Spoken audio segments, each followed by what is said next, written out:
Essas pesquisas de opinião que fazem sobre a aprovação do presidente ou qualquer presidente em exercício têm dado números muito ruins para o Temer, né? Acho que a última era 3% de aprovação. Eu estaria incluído nesses 3%. Eu acho que ele tem feito, na área central do grande problema de hoje em dia, que é o econômico, tem feito as melhores nomeações, a equipe é boa, as reformas são muito positivas e estão indo para frente aos poucos. E eu acho ele a melhor alternativa de todos os que estão dados aí, de quem poderia assumir no lugar dele, ou de eleições diretas ou indiretas. Eu acho o melhor para o Brasil seria realmente terminar até 2018. Mesmo assim, eu também fiquei indignado com o resultado que a gente viu nesse julgamento do TSE sobre a chapa Dilma Temer, que por 4-3 absolveu a chapa, mantendo o Temer no poder. Como eu disse, ele é a melhor opção entre as alternativas que estão dadas aí para esse momento de agora. Mas isso não quer dizer que seja contra a justiça ser feita, né? Muito pelo contrário. A justiça não ser feita é muito pior do que manter, do que ter a pequena instabilidade política que a gente teria caso o Temer caísse agora. Porque deveria ter caído, sabe? O que se mostrou nesse processo foi que, de fato, a chapa Dilma-Temer foi basicamente uma organização criminosa que cometeu atos criminosos para se eleger. A relação do PT com o Odebrecht foi o que financiou e que viabilizou aquela vitória eleitoral, que foi uma das campanhas mais sujas da nossa história, né? E realmente isso não pode passar impune, sabe? É triste ver que o TSE, os ministros do TSE tenham usado como argumento a ideia de que tirar um presidente agora causaria uma instabilidade política. Os juízes não estão aí para isso. Eles não estão aí para analisar se no contexto atual pega bem ou não pega bem, se vai ser positivo ou negativo um certo resultado. Eles estão aí para fazer valer a lei, para cumprir a lei.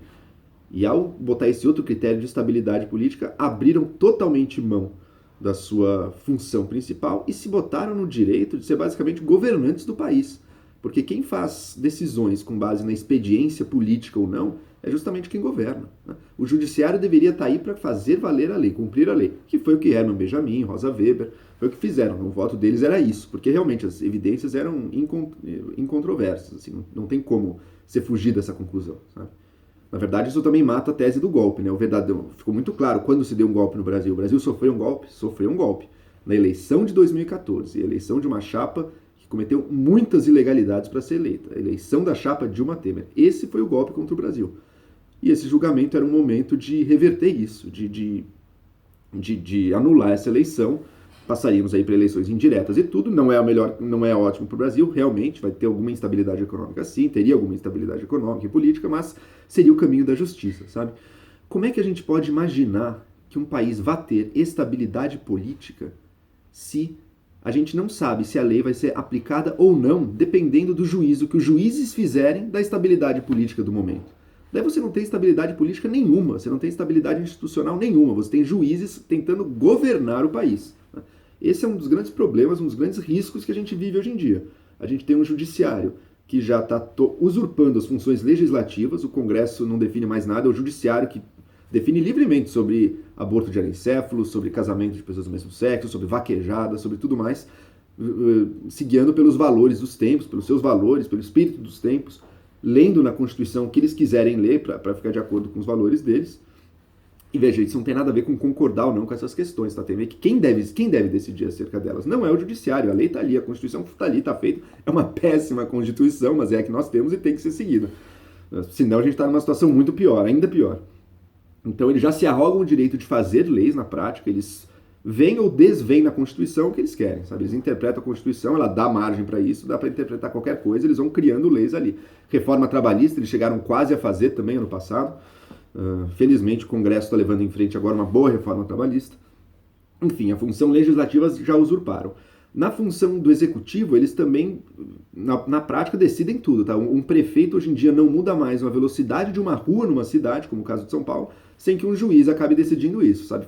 Com Haddad foi assim, quando tentou abaixar as velocidades das marginais, e com Dória a mesma coisa quando subiu a velocidade das marginais. Em ambos os casos, a medida foi para frente, mas não sem antes o Ministério Público levar para o Judiciário para ver se pode ou não, exigir mais explicações e tudo. Os juízes decidindo o que um prefeito, o que um chefe do executivo municipal, mas isso se aplica a todas as esferas, pode ou não fazer. O presidente, governadores, prefeitos, cada vez mais nas mãos de juízes do Judiciário. E agora, além de tudo, a grande função do Judiciário, que é aplicar a lei, dar a todos a garantia, a segurança de que a gente vive num país em que a lei é aplicada, decidiram que não. Agora eles escolhem se aplicam ou não a lei de acordo com o julgamento, o juízo, a opinião deles acerca de se aquilo vai ser expediente, se vai ser conveniente politicamente num dado momento. Ah não, mas agora vai causar muita instabilidade aplicar essa lei, então não vamos aplicar, vamos deixar o presidente continuar o seu mandato. De novo, tem consequências boas nisso, economicamente talvez seja bom, mas para o Brasil é uma desmoralização seríssima e para a nossa solidez institucional é um crime muito grave. Crime no sentido não legal do termo, né? Um atentado muito grave contra a solidez institucional do nosso país. Agora a gente não tem mais garantia de que nem sequer os ministros do Supremo estão ali para aplicar a lei. Eles estão ali para avaliar se naquelas condições deve ou não ser aplicada a lei. Ou seja, a gente tem um governo, a gente tem um cenário nacional, uma situação na qual o país é menos regido por regras e por leis e mais pelo arbítrio humano. A grande sacada do Estado de Direito, o grande valor dele é justamente tirar as nossas vidas do controle direto do arbítrio humano. E claro, são sempre pessoas tomando decisões, o arbítrio humano está sempre presente. Mas se você tem regras que todos seguem e todos esperam que os outros sigam, você consegue que essas regras limitem um pouco o poder do arbítrio. Hoje em dia a gente está caminhando na direção contrária.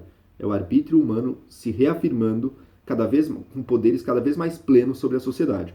No caso, a gente, em geral, espera que a ditadura ou que o poder arbitrário, autoritário, venha do executivo, né? Nesse caso, a gente está assistindo um processo diferente. Esse poder está sendo cada vez mais capturado pelo judiciário, que está acumulando para si todas as funções da sociedade e que agora se vê no direito de decidir se um presidente fica ou não no cargo, não por um juízo objetivo, técnico das questões legais, porque isso é bastante incontroverso, sabe? O que o Gilmar Mendes teve que fazer para excluir as provas do Odebrecht ali foi contra o que ele mesmo fez em julgamentos passados, não tinha a menor justificativa. O que a gente está vendo ali é um juiz, é o judiciário decidindo se um presidente fica ou não, não pelos méritos da lei, não por um juízo objetivo, técnico, na medida do possível, e sim por uma decisão guiada por uma consideração acerca do clima político que vigora na sociedade. Tá? Tudo aquilo que o judiciário não deveria ser e não deveria fazer. Então, realmente, acho que para o Brasil, o julgamento de sexta passada foi um dia triste.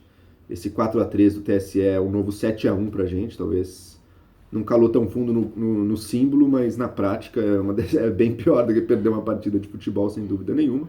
Mas também não quer dizer que tudo esteja perdido, né? Foram 4-3, a gente tem aí ministros que honraram a sua toga, a gente sabe que tem muita gente tentando fazer a coisa certa, independente do partidarismo. Veja que Gilmar Mendes, muito mais associado com o PSDB, com a direita, o que é que seja, mas isso não faz dele uma pessoa mais imparcial, como a gente tem visto muito pelo contrário. Então, quer dizer, nem tudo está perdido, mas para nossas instituições foi uma dura derrota, sabe? E a gente vai custar para se recuperar disso, para a gente recuperar a seriedade, a expectativa de que no Brasil as regras valham para todos e sempre. E é isso que nos dá segurança, é isso que nos impede, é isso que nos preserva do governo do puro arbítrio humano, do governo da pura autoridade e do mando e desmando dos poderosos. O Brasil nunca conseguiu sair muito longe disso. Mas conforme a gente vai solidificando algumas regras, algumas instituições, a gente vai conseguindo dar alguns passos, alguns progressos. Essa decisão foi certamente um grande passo atrás, um retrocesso. E, bom, algumas consequências positivas tem. Eu acho que o Brasil pode talvez continuar seguindo essa tímida recuperação econômica. Acho que as reformas continuam andando para frente aí com todas as imperfeições, né? O que já fizeram com a reforma da Previdência foi um crime. Uma grande perda, porque a grande parte do benefício dela já foi tirada. Vamos ver o que vai rolar na reforma trabalhista, mas parece que vai ser aprovada. São coisas positivas, mas nada disso compensa a desmoralização e o retrocesso institucional que foi essa absolvição da chapa Dilma Temer, uma chapa criminosa que cometeu muitas ilegalidades para se eleger. E se nós somos um país com orgulho próprio, um país que respeita as leis e que busca criar um império da lei, de forma alguma isso deveria ter sido aceito, isso deveria ter sido permitido, essa chapa deveria ter sido absolvida. A estabilidade política depende da estabilidade institucional. E seria muito menos grave para o Brasil ter um pouco de instabilidade política agora, e teria briga das diretas, indiretas e tudo mais. Teria um pouco de instabilidade política, de fato teria, mas ela é pequena comparada à instabilidade institucional, que também é política no final das contas, de ter um país que você não sabe se as leis vão ser seguidas ou não, e mais, se o judiciário vai querer aplicar as leis ou não. Isso aqui é realmente grave, essa aqui é real instabilidade. Isso que nos joga muito mais próximos de um governo autoritário.